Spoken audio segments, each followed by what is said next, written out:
Hello everybody and welcome back.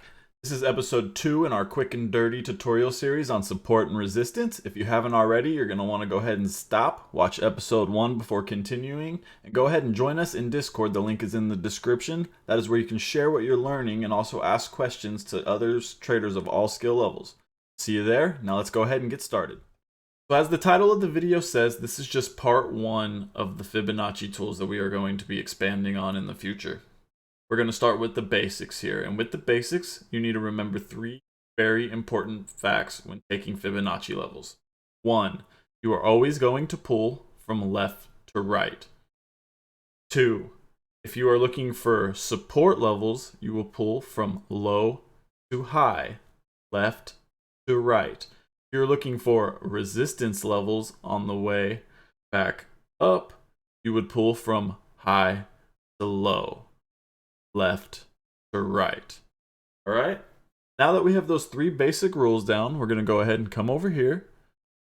We're going to get the Fibonacci retracement tool out, and we're just going to try a couple of examples. We'll set your settings up as well because they're going to be default and they're going to look a little weird.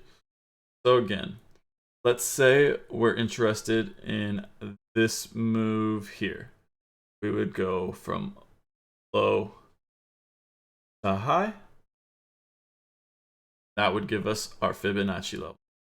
So for settings, you guys want to go ahead and open up your settings. I think default, you're going to look something like this. You're not going to want that. That's a little messy. So you can go ahead and just take that off. Pause the video. You're going to want to go ahead and pick something similar to this. It doesn't have to be exact, but these are just the ones that I'm using. Go ahead, and I recommend maybe using the same ones. So go ahead and we have those settings now. We can kind of see what's going on here. Now that we have the proper settings, I want to let you know some of the more important levels. We're going to have our 382 one. Let me that to where you can see it. We're going to have the 236, the 618, and the 382 that we should be aware of. During strong uptrends, 382 generally not lost as support. But if we do lose this 382, like we did here, we can expect that it'll retrace down to the 618 like it did here. What better example could we have? So remember, again, we were wondering support on the possible way back down. So we pulled left to right from low to high. The 382 was lost, and then we expected that it would come back down to the 618. 618 found support, and we were able to get back up. One example for support. Now let's go ahead and do a quick example for resistance. So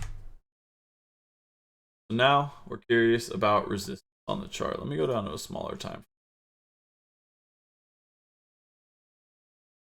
So let's just say we were curious about possible retracements from here to here. Take our fib from high to low, left to right. In a little bit so you can get a better idea of the numbers. We came down. We went to the 382. It tried to hold as support, but it was lost. So what do we expect? We expect that it'll come to this money channel, the 618 here.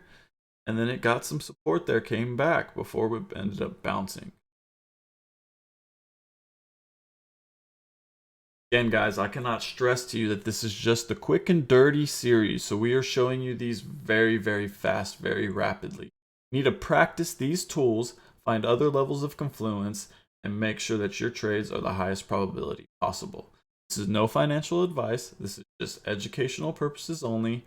And if you have any questions or you want to practice these skills, join us in our Discord with the link below.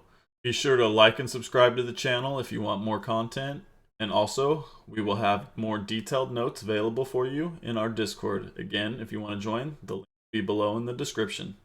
Take it easy.